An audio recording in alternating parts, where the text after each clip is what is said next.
The geometry of paper money, what the Illuminati thought you would never, ever see.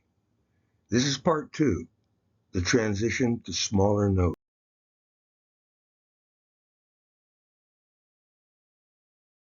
Picking up where we left off in part one, here below the notes, we see a sphere having a 1-unit volume being commensurate to a tetrahedron with a volume equal to 0.41349. Commensurate in the sense that the diameter of the sphere is equal to the height of this tetrahedron. Additionally, if you spin this tetrahedron on one of its face planes into a cone, its volume as a cone is also equal to 1 volumetric unit. In the equation, we see a comparison of the new smaller note's length to that of the older large notes.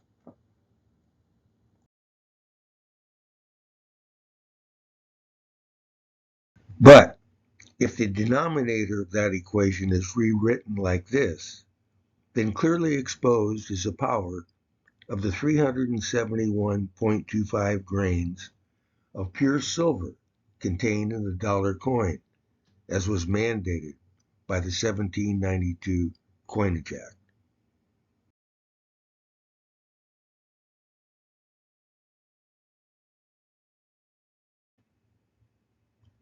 This part of the image shows that the ratio between the lengths of the two bills was designed to be proportional to the aforementioned foundational structuring in the geometry of form. So we've seen that the 1-unit volume in the form of a sphere being commensurate in at least two different ways to a 0.41349 volume in the form of a tetrahedron. Now in the image below is a circle. Within the circle, we look down on the three faces of a tetrahedron. In this case, the circle represents the cross-section of a sphere, with a total surface area equal this time to 1 square unit of area. In the tetrahedron that just fits within its circumference, it has a, wouldn't you know it, a 0.41349 surface area. This is just the way the geometry is structured, and so too were the U.S. paper notes partially modeled after.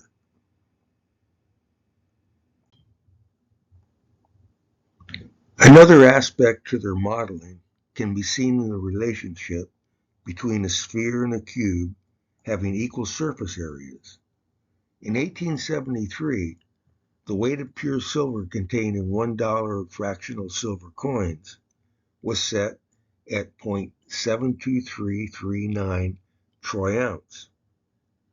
If the sphere represents 1 troy ounce of pure silver, then a cube with an equal surface area will contain 0.723 troy ounce, which again is the amount contained in any combination of silver dimes, quarters, or half dollars totaling $1. So we can probably say, not just tongue in cheek, but in actual reality, that the pure silver content in the fractional silver dollar is equal to the face value of 1 troy ounce of pure silver. Of course, in this case, meaning surface value.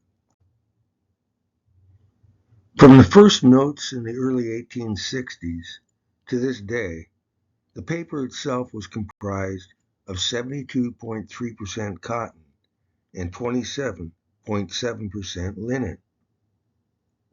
As we can see from this equation, that means for every 2.61 fibers of cotton, there is 1 linen fiber. And remember, the width of our current bills is 2.61 inches. And what about the thickness of the paper? Of course, there must be something mathematical or geometrical about that too. Let's have a look. We know the length of an old large note is 7 inches plus a 0.425 inch. The specter of this 0.425 inch measure was then carried forth into our current smaller bill and was clearly seen in its width to length ratio. The government's Bureau of Printing and Engraving states that the thickness of U.S. bills going back to the 1860s is 0.0043 inch. Now, 0.00425 inch rounds off to 0.0043. The amount these figures differ is a mere 5/100,000ths of an inch, which is far beyond any practical working tolerance in the actual paper production process. So this 0.0043 inch thickness is apparently a quantity related to both the old bill's 0.425 inch amount over its 7-inch length, as well as the ratio of the small bill's width to length. In 1837, the silver dollar's gross weight was fixed at 412.5 grains, and its diameter at 1.5 inch. When we compare the coin's diameter to the length of an old note, nothing is revealed until it is rewritten as 2 times 3.7125 inch divided by 1.5 inch, which equals 4.95. As inches, 4.95 is both 2 times 2.475 and 0.4125 foot, thus clearly exposing powers of the 3' U.S. coinage quantities hiding within.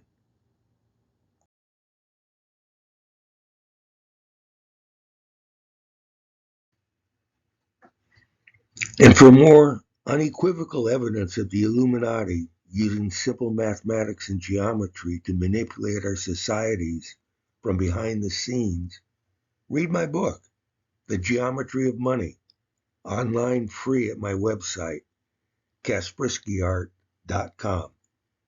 Hard copies are also available for purchase.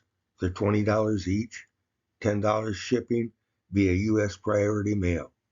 Just mail Paul at kasperskyart.com to place an order.